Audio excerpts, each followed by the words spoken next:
Hey, it's Yalanda at DryerBuzz and of course 27 Answers. I heard you guys are waiting for this next one. Okay, of course in this series we're talking about how to create buzz after the holiday. Now, of course, the holiday we just got past was Mother's Day. And we want to particularly talk about this one, and we're going to segue into referrals.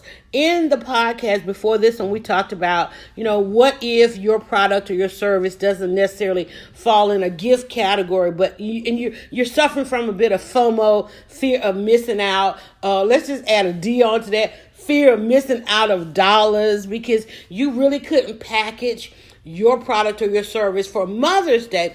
But we told you in that one how to go back and attract those moms, because after holiday, something that's really big after the holiday is people are still shopping because they get gift cards. So if you didn't drop come Monday some links about where to spend those good gift cards, because once a mom has opened up all her new robes, her new slippers, her new bath salts, perfumes, all of those different things, and did all her spa stuff. I went and got my manicure, my pedicure, all that stuff done, right?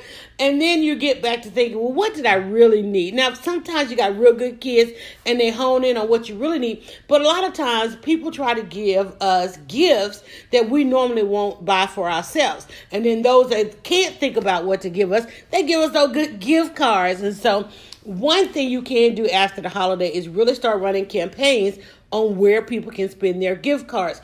And a lot of times, especially moms, after the fact, thinking about things that they really need, and that's what they will. Even though the kids have said, hey, mom or dad or grad, go and splurge, you really start thinking about what can I really use these gift cards on.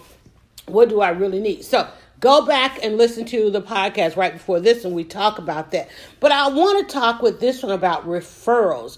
I always say, if your last customer didn't refer your next customer, there's a gap. There's something missed in your sales process and closing that deal. Did you offer an incentive? You know how you go now and you get a receipt, you go buy something and the receipt is like an encyclopedia.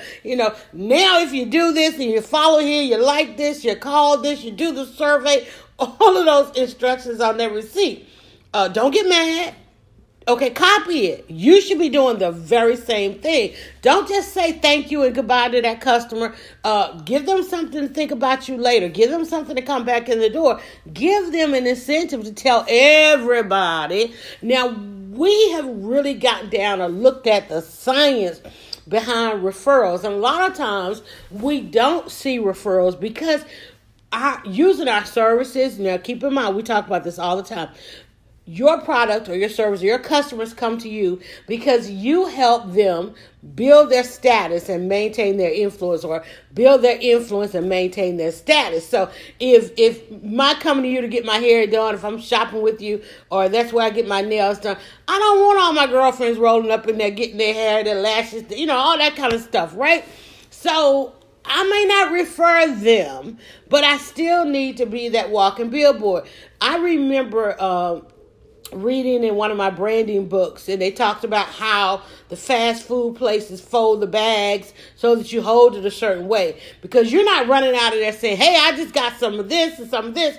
The way that you hold the bag is advertising for them, right? And so I got to think, because they know you're not going to tell anybody. And a lot of times, I'm sorry to say, when people receive the best service, they're not going out and telling. Yeah, there are a lot of people that like to post their food and post, again, the status and the influence, get that for themselves, but they don't necessarily make sure that business comes back to you. And I've seen it over and over and over in social media. One person that just recently came on, they were talking about what great auto service they got. And I'm like, okay, everybody on that post was like, where did you go? Who'd you go? Give us the information. Let us go. And they would not share the information. They really would not share the information because that was their status and that influence. And I'm sitting there thinking about, wow, look at all the business that person is losing because they don't want to share that information. You got to keep that in mind. Most of your customers, right about halfway through this, most of your customers aren't going to give you that referral. What you need to do, and here's a way to get around that. you still need to have a referral program. You still need to have an incentive program. If even in Mother's Day, let's say that your product and services wasn't necessarily in the gift category, but you made sure that you did do some Happy Mother's Day posts. You sent out a Happy Mother's Day e-blast to your list and so forth. Did you then do an after Mother's Day sale or after Mother's Day incentive? There's still an opportunity to create buzz after the holiday, even after you listen to this. I don't care if you catch it right now or 30 days from now. Okay, there's still always, this is your lead. We always look for lead generators. Holidays are your biggest lead generator because guess what? A holiday has always just passed and there's always a holiday around the corner. Dads are out there sitting already salty because they look at the stuff that we do for Mother's Day and they're like, we don't even get a half of that, right?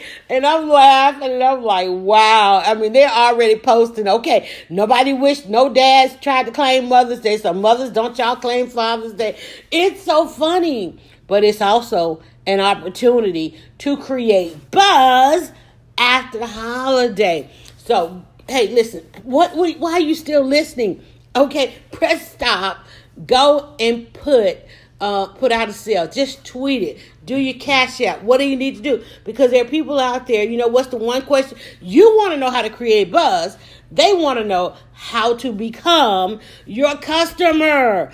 And that's the only thing you should answer each and every day, all day, every post, everything. Even if you're like saying on your social media, it looks like it's about to rain.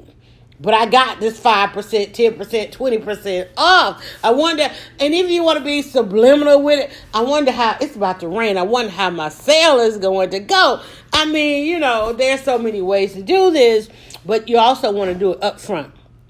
Up front, honey, go over to your social media. I'm talking to people who are creatives that are using social media for business. We are just 48 hours after the holiday. We are the second podcast in a series of 4 telling you how to create buzz after a holiday. Go and look. Hey, you need an idea? Call me. Call me or inbox me and let's talk about what you can do, where your product, where your service is. Like I said, if your product or service, even if your product or services, maybe you're an author, I don't know, maybe you're a chiropractor, maybe you are an eye doctor, I don't know what you are, but I do know you can create buzz after a holiday. So inbox me. All right. And I'll give you some suggestions. If you ready to jump, you need some shares. You got your tweet. You need somebody to share it. You need to get to a timeline. Listen, go over there and check out what we offer over there on Fiverr. Fiverr.com. We have had a service on Fiverr that we tweet for you. You get to jump in our timeline. And then you can upgrade if you want to come over here and jump on our Instagram. That's what I do each and every day. I tell people about your business and I make referrals. And that's why I want to know if after the holiday you left an opportunity out there to create buzz after the holiday. My puppy is like, okay, in the podcast, I need some loving, hugging, and scratching. But listen, let me tell you, you can create buzz after the holiday. Moms are still shopping. Dads are getting ready. Grads are getting ready. And then after we finish up the summer, it's more holidays to come. So all you got to do is make sure that you post out there. Put an incentive. Put a % off. Put a buy one, get one. Hey, what maybe mom really liked something that she got on her list and now she wants to buy one, get one. Maybe somebody introduced her to something or she saw another mom with something. Go out there and listen. Let them know you are the place where moms came to shop or where kids came to shop for moms. They need to now know where to come back for dad. But you can't get it unless you create buzz after the holiday. And listen, want more ideas, more podcasts like this? If you're catching this one on yours, mine, or even a friend's timeline, there are more. It's called How to Create Buzz, an answer of the day by DryerBuzz. I'm Yalanda. 16 years blogging at DryerBuzz.com, author of 27 Answers to Create Buzz. Filter the entire internet for 27 answers.